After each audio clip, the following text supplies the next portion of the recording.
Let's start our lesson today just with a quick review of the cell. So living cells basically come in two types, in the prokaryotic version and in the eukaryotic version. And so there are four components that any living cell has to have, whether it's prokaryotic or eukaryotic. And so the first is all cells have to have DNA. So the DNA is the genetic material for the cell. That's what's inherited and passed down. And so no matter whether it's a prokaryotic or eukaryotic cell, all cells have DNA. All cells also have to have ribosomes. These are the factories inside of the cell that are producing proteins that the cell needs. So that's another component. That's our second component. The third component that's found in all cells is the cytoplasm.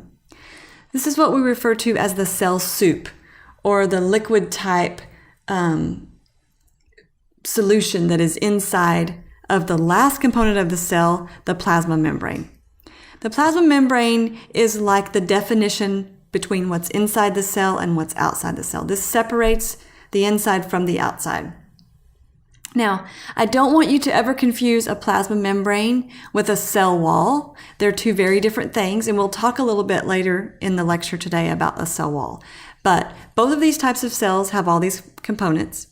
The major difference between the prokaryotic cell and the eukaryotic cell is that a eukaryotic cell has a nucleus and a prokaryotic cell does not. Now remember, they both have DNA, so it's just that in a eukaryotic cell, the DNA is going to be found inside the nucleus, whereas in the prokaryotic cell, the DNA, as we see here shown in red, is just free inside the cell. There's no membrane-bound organelle enclosing it. So the same thing goes for other organelles like mitochondria, chloroplasts. Those can be found in eukaryotic cells, whereas prokaryotes are simpler. They don't have defined organelles. Prokaryotes are also single-celled, meaning one organism is one single cell. And with eukaryotes, we can have single-celled organisms. So later in the semester, we'll talk about something called protists. And those are single-celled eukaryotic organisms. Or they can be multicellular like animals and plants or us.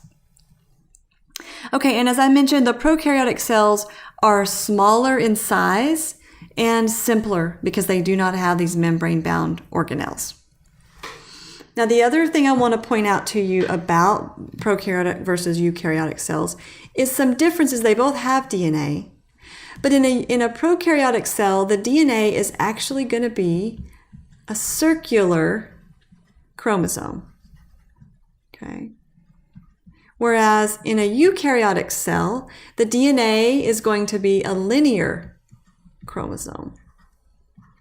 So they both have DNA, it just comes in a little bit different form.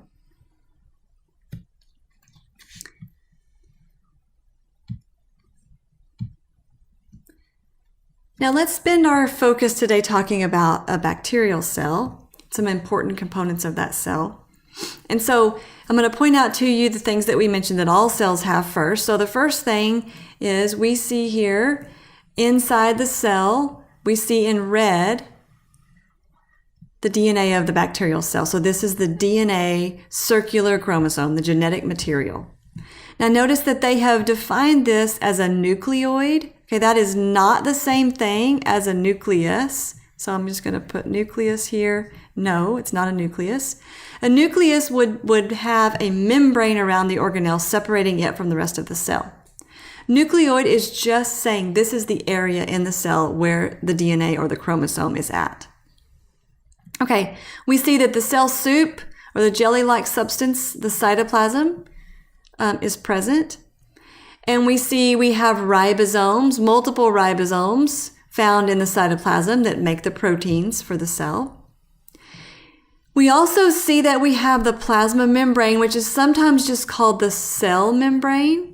Okay, and that is this layer that is directly surrounding the contents of the cell. So in this case, it's the green layer, okay, that's enclosing everything inside of the cell. Notice that outside of the plasma membrane, we see the cell walls. These are two completely different structures. The cell wall is shown in yellow here. All cells do not have a cell wall. So we and other animals do not have cell walls. However, bacterial cells do. And I want you to know that the cell walls of bacteria are made up of an important chemical structure called peptidoglycan. Peptidoglycan. And just a little bit later today, we're going to talk about why I mentioned that to you and why that's important. But animals don't have a cell wall. No cell wall.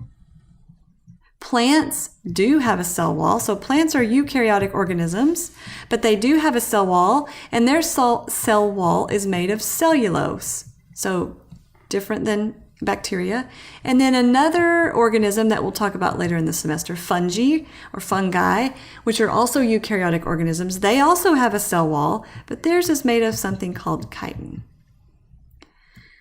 So not every organism has to have a cell wall, but bacteria do. Some bacteria have something on the outside of the cell wall called a capsule. So if bacteria have this capsule, it's essentially like a special protective barrier, and it can help the cell so it can resist drying out. Okay. The capsule can also help with attachment. So it helps the cell attach to other cells or to hosts or to just material where it may begin to grow. The other thing that these capsules do that's kind of hard on us is it gives them protection from our immune system. So again, not all bacterial cells have this, but some do. So we talked about ribosomes. Let's look at these structures called pili. These are the green structures that we see shown on this illustration. Now, pili would be the plural term, and pilus would be the individual singular term. These are hair-like projections, and one of the functions that they're going to serve is to aid the cell in attachment to surfaces. Pili can also serve a function that allows them to transfer genetic material or DNA from one bacterial cell to the next. So if we think about when that's occurring, in that particular context, we might refer to them as sex pili. Now, we'll talk about this as we move forward in the lesson, but I just wanted to give you a brief explanation of these structures. So we looked at the basic structure of a bacterial cell, and bacteria basically have 3 different morphologies, okay, or shapes. I'm going to write up here, morphology, which essentially means the shape of the cell. And this first one on the left, so we have a cartoon image, and then below it we have an actual microscopic image, okay, and it's called bacillus. And that shape you can think of as rod-shaped.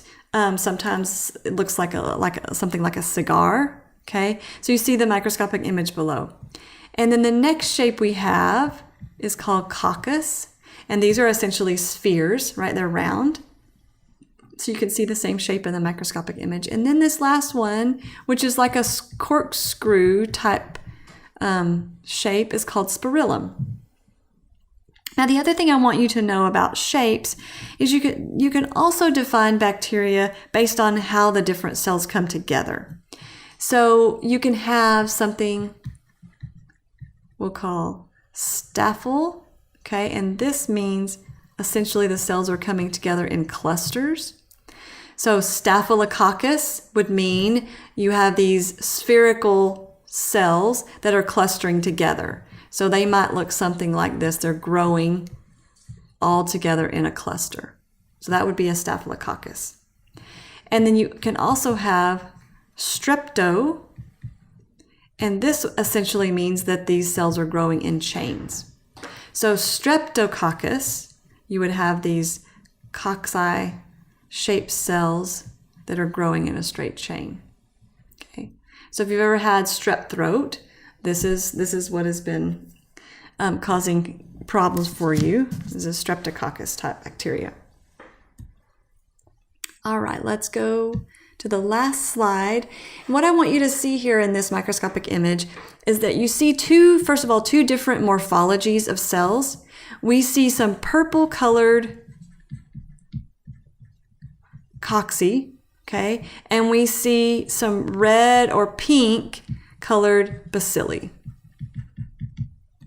And the reason that they are different colors is based on something called the Gram stain, which is used by microbiologists to stain different species of bacteria.